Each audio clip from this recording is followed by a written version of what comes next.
पापा को मार दिया मेरे पापा को। टकला चाचा आप मेरे पापा को नहीं बचा पाए। आप बोले थे मेरे पापा को कुछ नहीं होगा, आप मेरे पापा को मरवा दिए। हम आपको नहीं छोड़ेंगे।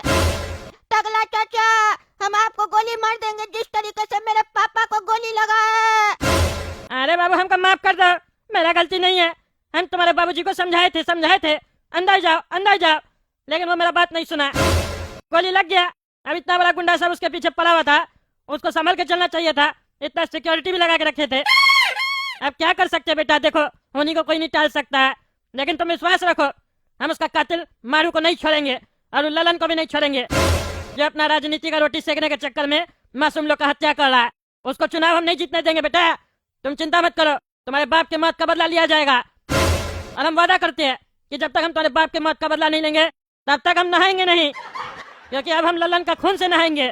उसको दिखाना पड़ेगा टकला नेता क्या चीज, उसको गुंडागर्दी दिखाना पड़ेगा। खून का नदी बहा देंगे अब हम। अरे आप पहले भी बहुत बोले थे, मेरे पापा को बहुत फेंक रहे थे, कुछ नहीं होगा, ये नहीं होगा, लेकिन आप मेरे पापा को मरवा दिए। आपका घर में घुस के गोली मार के गया मेरे पापा को। हम आपके बात पर कैसे विश्वास करें?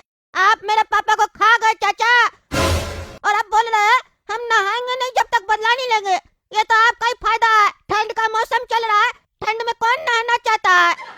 मेरे सामने एक्टिंग नहीं चलेगा। आप जैसा नेता लोग अपना फायदा के चक्कर में मेरे पापा जैसा मासूम लोग को मार देता है। अब मेरे सिर के ऊपर मेरे पापा का हाथ नहीं है, मेरा भविष्य क्या होगा? मारेंगे पिछवाड़ा में, एक लाख पिछवाड़ा ही तोड़ देंगे तुम्हारा। बकवास किया जा रहा है, समझ में नहीं आ रहा? मेरे पास और भी काम है, चुनाव का समय चल रहा है। वो ललन हाथ धो के मेरे पीछे पड़ा हुआ है, तो हम बकवास सुनेंगे? हैं?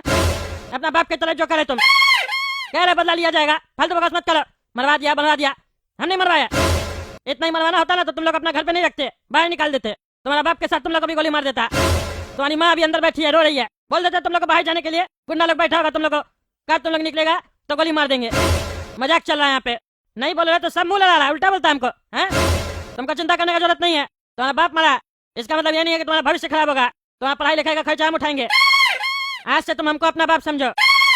खबरदार, जब मेरी मम्मी की तरफ आंख उठा के भी देखे तो मानेंगे साले। हम तुम्हारी माँ का नाम कब लिया है? अरे बोले जो अभी हम तुम्हारे बाबूजी है। बाबूजी का तो मतलब यही होता है ना, आप मेरे मम्मी पे आंख लगाए, आप उनसे शादी कर लेंगे। हमको बताए थे मेरे पापा कि आपकी पत्नी मर गई है, आप दूसरा शादी करना चाहते हैं।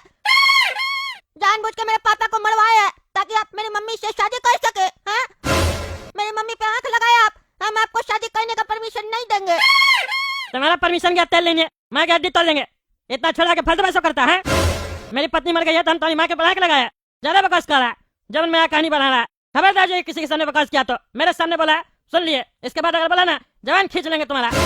लुच्चा कहीं का, कौन सा स्कूल में पढ़ता है जो गंदा गंदा बात सब सीखा है? हम ये बोले हमको अपना बाप की तरह मानो, समझे? ये नहीं बोले कि हम तुम्हारी माँ से शादी करेंगे। अब शांति रखो, तुम्हारा बाप का बॉडी को ले जा रहा है, नहलाना पड़ेगा, अंतिम संस्कार भी करना है। खबरदार, जो मेरे पापा की बॉडी को हाथ लगाए तो हाथ तोड़ देंगे। मेरे पापा को ठंड में नहाना पसंद नहीं था, वो एक महीना तक नहीं नहाते थे, अभी भी 1 हफ्ता से नहीं नहाए थे। और आप मेरे पापा को नहलवाना चाहते हैं? मेरी मम्मी पापा को नहाने के लिए कहती थी ना तो झगड़ा हो जाता था, गाली गलौज तक हो जाता था घर पे। और आप मेरे सामने मेरे पापा को नहलवाइएगा? हाथ नहीं तोड़ दिए ना आपका तो मेरा नाम भी छेना नहीं। अरे छोड़ो तुम, नाम छेना नहीं और टेना नहीं, मानेंगे चाय जापा तो बेहोश हो जाएगा यहीं पे। बकवास करता है। ठंडे तो क्या हुआ, अब तुम्हारे बाप को नहीं पता चलेगा पानी ठंडा है कि गर्म है। उसका बॉडी ऑलरेडी ठंडा हो चुका है। चले जाके अपनी माँ के पास जाके एक्टिंग कर रहा। अभी मीडिया वाले को बुलाएंगे, तुम्हारे बाप का पूरा वीडियोग्राफी होगा, न्यूज में जाएगा वीडियो कि किस तरीके से गुंडा इसका हत्या किया। जाओ, हमको और भी काम है।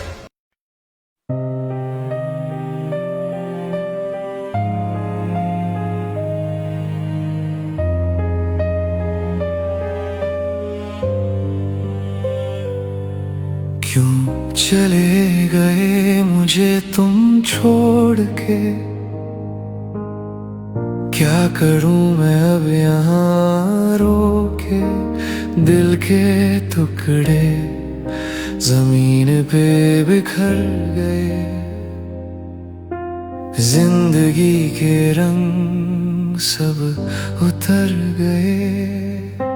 रोने से क्या तुम यहाँ लौट आओगे, या मेरे आंसुओं को यूं ही बहने दोगे?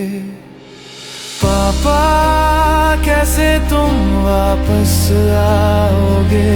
जिंदगी में मेरी फिर मुस्कान लाओगे? हाँ कहो तो मैं यहाँ रुका रहूं, ना करोगे तो मैं क्या करूं? आँखों में तस्वीर अब भी है तेरी, दिल के कोने में बात है अधूरी। क्या ये फासला कभी खत्म होगा, या सिर्फ ख्वाहिशों का एक धुंधला सा राग होगा? मैं पूछूं खुदा से, वो भी खामोश है। मेरे सवालों का जवाब ढूंढने की कोशिश है।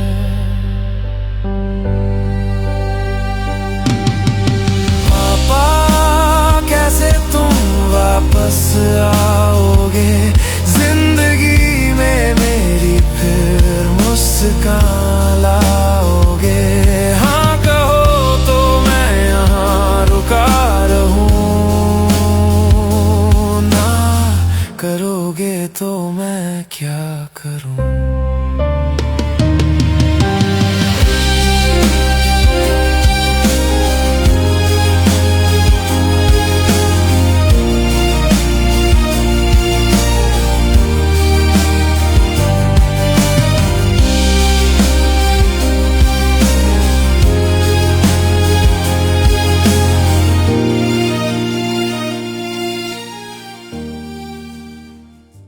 यजमान, इस बच्चा के साथ कोई बड़ा नहीं है। अरे पंडित जी, हम क्या आपको छोटा दिखाई दे रहा है? आपका इससे क्या रिश्ता है? अरे जैसा एक बाप का बेटा से होता है। अच्छा, आप भी पिताजी है। आप भी पिताजी का क्या मतलब होता है? मेरा मम्मी का तो पति नहीं है। अरे तो ये यजमान बोल रहा है कि ये पिताजी आपके। अरे पंडित जी, मेरा कहने का मतलब ये है कि आज से हम इसको अपना बेटा माने हैं। काहे कि इसका जो बाप था ना, वो मेरा अच्छा दोस्त था। उसको हम बोले थे कुछ नहीं होगा, लेकिन मेरा घर पे उसको गोली मार दिया। अब इस बच्चा का भविष्य खराब ना हो, इसलिए हम इसको बेटा माने हैं, बेटा की तरह माने हैं। इसका मतलब ये नहीं है कि हम इसका माँ से शादी करेंगे, क्योंकि पागल लड़का है। इसको लगता है कि हम इसका माँ के ऊपर आंख लगा के रखे हैं। ये सब नहीं है, बच्चा की तरह मानेंगे इसको अपना। इसका पढ़ाई लिखाई में जितना भी खर्च होगा सब हम करेंगे, ताकि पढ़ लिख के अच्छा आदमी बन जाए। अरे बेटा, बड़ा लोग का इज्जत करो तुम। देखो कितना अच्छा आदमी तुमको मिला है, हैं? तुम्हारा पापा जीवन में भले पैसा कमा के गया, लेकिन वो पैसा तुम्हारे काम नहीं ना आया। काम क्या आया? उनका रिश्तेदारी, उनका दोस्ती। आज उनका अच्छा व्यवहार के चलते तगला नेताजी तुमको अपना बच्चा बनाना चाहते हैं। समझ रहे हो? यही व्यवहार तुम भी इनके साथ रखना। जितना अच्छा चलोगे जीवन में, उतना ही अच्छा फल मिलेगा। जिंदगी भर पैसा पैसा करोगे तो कुछ नहीं मिलेगा, कागज का टुकड़ा मिलेगा, वो यहीं रह जाएगा। समझ रहे हो ना? दिल से आज से अपना इनको पापा मानना, जो ये कहेंगे वही करना। अरे कुछ भी हो जाए सब कुछ मान लेंगे, लेकिन ये मेरा माँ से शादी किया ना तो इसका हाथ पैर तोड़ देंगे हम। मेरे माँ के ऊपर आंख लगाएगा उस दिन ही इसका आंख निकल जाएगा। अरे तुम बार बार मामा क्या करा?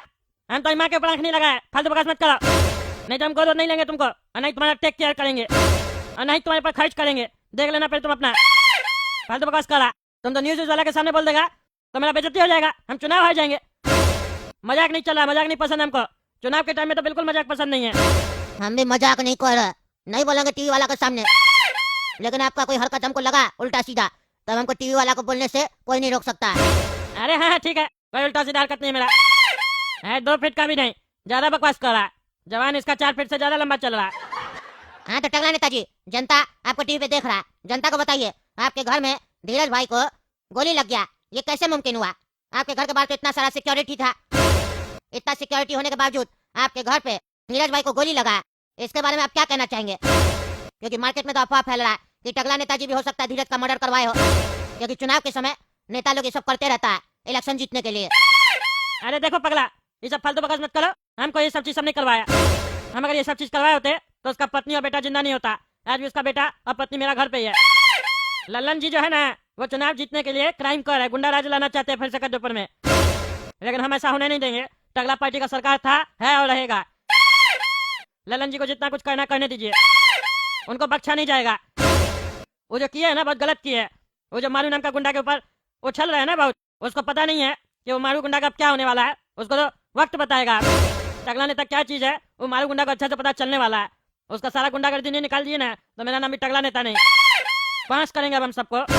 मतलब आपका कहना है कि ये जो कुछ किया है ललन भैया के कहने पे मारू गुंडा किया है? अरे हाँ हाँ मारू गुंडा किया। मारू गुंडा धीरज भाई को धमकाया था, बोला था पैसा दो। अब वो कितना पैसा देगा? पहले भी पैसा दिया था 2-3 करोड़ रुपया, उसके बाद फिर से मांगने लग गया। चुनाव जीतने के लिए मार्केट में वो हड़का रहा है लोग को, पैसा वाला लोग को बंदूक दिखा रहा है, पैसा निकलवा रहा है। जो नहीं दे रहा उसको गोली मार दे रहा है, और जो दे रहा और उसको धमका रहा है। ये सब तो गलत बात है ना जी। अपना राजनीति का रोटी सेकने के चक्कर में ये लोग आम जनता लोग को परेशान कर रहा। बचेगा नहीं, बचेगा नहीं। अब हम ज्यादा बात नहीं करना चाहते हैं। अब मेरा एक्शन देखिएगा। टकला नेता का एक्शन जब होता है ना तो अच्छा से अच्छा आदमी लोग काम जाता है। अच्छा, तो ये टकला के घर पे धीरज का परिवार भी है, उसकी पत्नी भी उसके घर पे है। अब देखो हम न्यूज वाला को क्या बताते हैं, राजनीति सिखाएंगे इसको हम। अभी बुलाते हैं पगला न्यूज को घर पे। नमस्कार दोस्तों, मैं हूँ पगला और आप देख रहे हैं पगला न्यूज। आप देख सकते हैं मैं ललन जी के मकान पे हूँ और ललन जी सामने बैठे हुए हैं। हाँ तो बताइए ललन जी, आपने मुझे यहाँ पे क्यों बुलाया? जनता को आप क्या बताना चाहते हैं? देखिए देखिए, सबसे पहले तो कद्दूपुर की जनता को मेरा प्रणाम। ललन है मेरा नाम। ज्यादा कुछ नहीं बोलना चाहता हूँ, मैं बस यही बोलना चाहता हूँ धीरज भाई का जो मर्डर हो गया, गोली लग गया उसको टकला नेताजी के घर के बाहर। ये न्यूज जब मैंने सुना ना तो मेरे दिल से आह की आवाज आ गई। रात से मुझे नींद नहीं आया। ये क्या हो रहा है कद्दूपुर में? आखिर कब ये जंगल राज खत्म होगा? क्या कर रही है टकला नेताजी की सरकार? दिन रात खून मर्डर होते जा रहा। कब तक आखिर जनता ये अत्याचार सहती रहेगी? टकला नेताजी तो राजतंत्र चाह रहे हैं कद्दूपुर में, ऐसा लग रहा है। लेकिन जनता जवाब देगी, जनता रेडी है। इस बार मेरा सरकार बनने जा रहा है, ये तो सबको पता है। फिलहाल मैं ये बोलना चाहता हूँ, ये जो मर्डर हुआ है ना धीरज भाई का, इस पे जांच कमेटी बैठाना चाहिए। क्योंकि मुझे पता है ये मर्डर टकला नेताजी ने करवाया इलेक्शन जीतने के लिए। उल्टा पुल्टा न्यूज पे बोल रहे हैं मेरे बारे में कि मैंने करवाया। अरे भैया मैं कैसे करवाऊंगा? इतना ज्यादा सिक्योरिटी है उनका सोसाइटी में, सब जानता है। उसके बावजूद उनको गोली लग जाता है। वो बालकनी में आते हैं, गोली लगता है। बालकनी में भी कब आते हैं वो? जब उनका मोहल्ला में एक ग्रेनेड फेंका जाता है। ग्रेनेड फेंकने के बाद तो उल्टे घर से नहीं निकलना चाहिए। वो निकले का है, और निकले तो धीरज भाई को लेकर का निकले। सोचने वाला बात है। आप लोग पत्रकारों के नहीं सोचते हैं, हमको बताना पड़ रहा है। आप लोग को सोचना चाहिए। और सुने हम धीरज भाई की पत्नी और बेटा भी उसका घर पे ही रहता है। अब बताइए, एक जवान आदमी जिसकी पत्नी मर गई है, उसका घर पे उसका दोस्त की पत्नी रहती है, और दोस्त भी जाता है, और दोस्त का उसी रात हत्या हो जाता है। और अब घर में पत्नी है, पत्नी को कोई ऐतराज नहीं है, पत्नी घर से बाहर नहीं जा रही है, बच्चा भी घर पे है। और टकला नेताजी बोल रहे हैं न्यूज चैनल पे कि उसका बेटा मेरा बेटा की तरह, हम उसका बाप है। अब इससे आप क्या समझ सकते हैं? या तो धीरज भाई से वो भी पैसा लिए है और उसका पत्नी को अब अपना पत्नी बनाएंगे, और या तो दोनों का अफेयर होगा और पति को मार दिया गया है। इलेक्शन का भी फायदा मिल जाएगा, चुनाव भी जीत जाएंगे ललन भैया पे इल्जाम लगाकर, और शादी भी हो जाएगा। और बच्चा तो पहले मिला है, उसका भाई बहन 1-2 साल में आ जाएगा। ये सब चल रहा है, थोड़ा आप लोग फोकस कीजिए, जनता को बताइए सच क्या है। जांच कमेटी बैठाइए। मारू नाम का अच्छा व्यक्ति को गुंडा बता रहा। मारू अगर गुंडा है तो इसकी सरकार कहीं नहीं उसको अरेस्ट की, कहीं नहीं कोई प्रूफ मिलता, कहीं नहीं कोई गवाह मिलता है। अरे भैया कोई गवाह नहीं, कोई सबूत नहीं, ऐसे कैसे आप एक शरीफ आदमी को गुंडा बोल दीजिएगा? ये सब सवाल कीजिए। समझ रहे बात को? अरे हाँ ललन भैया जी हम समझ रहे। टकला नेताजी तो लेकिन बोल रहे ये सब आपकी है और वो छोड़ेंगे नहीं, खून का नदी बहेगा। आप देखिए देखिए, अब हम क्या बोले, इसी से आप समझ जाइए ना वो कैसा नेता है। नेता है कि गुंडा? बोला खून का नदी बहेगा। अब बताइए एक अच्छा आदमी ऐसा बात करेगा खून का नदी बहाने का? ये तो कौन कर सकता है? एक गुंडा, क्रिमिनल। हम तो भाई पानी का बात करते हैं। अब देखिए उसका दिमाग कितना कम है। शहर में पानी का नदी तो बह नहीं रहा, पूरा सूखा पड़ गया। नाला का पानी फिल्टर करके पिला रहा है लोग को, बीमारी अलग दे रहा है, और कहता है खून का नदी बहेगा। पानी का नदी कब बहेगा? वो कब मिलेगा लोग को फ्री में पानी? बोला जाता है दुनिया में 98% 97% पानी है, फिर भी पानी बिक रहा है बोतल में। तो इसके पीछे क्या हो सकता है? इसके पीछे कद्दूपुर का सरकार का हाथ है। वो जानबूझकर पानी का किल्लत दिखा रहा है और बेच रहा है, पाइप लगा के बेच रहा है। सरकार खुद बेच रहा है। क्यों? बोलता है पानी खराब है, क्योंकि ऐसे ही साफ पानी दे देगा तो लोग पैसा नहीं देगा। इसीलिए बड़ा बड़ा कंपनी को लाइसेंस दिया है, वो लोग वही पानी निकालता, बोतल में भरता और दे देता है 2-4 केमिकल डाल के। बोलता है देखिए इसको फिल्टर किया गया है, और उसका जहाँ फिल्टर होता है वहाँ चूहा मरा हुआ होता है, वो नहीं देखता है लोग। अब देखिए इन लोग का सरकार रहेगा कद्दूपुर में तो यही होगा ना, पानी जैसा फ्री वाला चीज वो भी लोग खरीद के पिएगा। अरे भैया जो सरकार पानी फ्री नहीं दे सकती है, वो 2 किलो चावल और दाल फ्री का बात करती है। हाँ, रोजगार कहाँ गया? अरे भैया, जो जीने के लिए पानी का जरूरत होता है, पानी फ्री में दो फ्री में पानी। अरे बहुत जगह तो पानी फ्री में मिलता है, बोरिंग वगैरह है, साफ पानी मिलता है, नहीं ना मिलता है। और कुछ जगह पे, उस जगह पे ये कद्दूपुर की सरकार हटाने वाली है सिस्टम बोरिंग का, उसको वहाँ भी पाइप बिछाना है और बेचना है पानी। नहीं पता अभी तुमको? पूरा जनता को डिपेंड करना चाहती है, 2 टाइम पानी देंगे तो पी लेना, कुत्ता की तरह के चाट लेना। बिजनेसमैन है ये लोग, समझे? ऐसा गुलाम बना देना चाहता है कि तुम कुछ कर नहीं पाओगे। लेकिन मेरा जब सरकार बनेगा ना, सबको बांस कर देंगे, ये सब फालतू चीज हटेगा, रोजगार मिलेगा लोग को। और कैसे मिलेगा ये भी बताएंगे। ऐसे ना, हम ऐसा नेता नहीं है जो खाली बोलेंगे रोजगार मिलेगा, रोजगार मिलेगा। मिलेगा, और कैसे मिलेगा वो भी बताएंगे, क्योंकि हम हवा में बात नहीं करते ना, जमीन से जुड़ा हुआ है। देख रहे हैं कैसे लुंगी पहन के बैठे, वो भी आधा है। यही स्टाइल है मेरा, यही। वो और दूसरा नेता लोग की तरह नहीं, 2 लाख का कुर्ता, 1 लाख का चश्मा और विदेश दौरा। जनता का पैसा है भाई, ऐसे कैसे उड़ा देंगे हैं? मेरा पार्टी बनने के बाद तुम देखना, जनता लोग विदेश दौरा करेगा, घूमेगा फिरेगा, बोलेगा हम 1 टाइम का खाना नहीं खा पाते थे और आज हम बड़ा बड़ा देश में 10 टाइम का खाना फ्री में बांट रहे और घूम रहे फिर रहे। अरे वो होता है तरक्की, वो होता है नेता, वो हम करके दिखाएंगे। लल्लन जी का सरकार आने दो बस। अब इसको बिना काटे टीवी में दिखा दो, तो उस टकला को जवाब, जांच कमेटी बैठाओ, तब उसको पता चलेगा। ठीक है ललन भैया जी। तो कद्दूपुर के दर्शकों, आप लोग का क्या राय है? आप लोग कमेंट करके जरूर बताइएगा, ललन जी सही है या टकला नेताजी सही है। और ललन जी जो बात कह रहे हैं, क्या उस बात में दम है? कमेंट करके जरूर बताइएगा। और तब तक के लिए कद्दू जब चैनल सब्सक्राइब कीजिए, वीडियो लाइक कीजिए और ज्यादा से ज्यादा शेयर कीजिए। मिलते हैं अगला भाग में।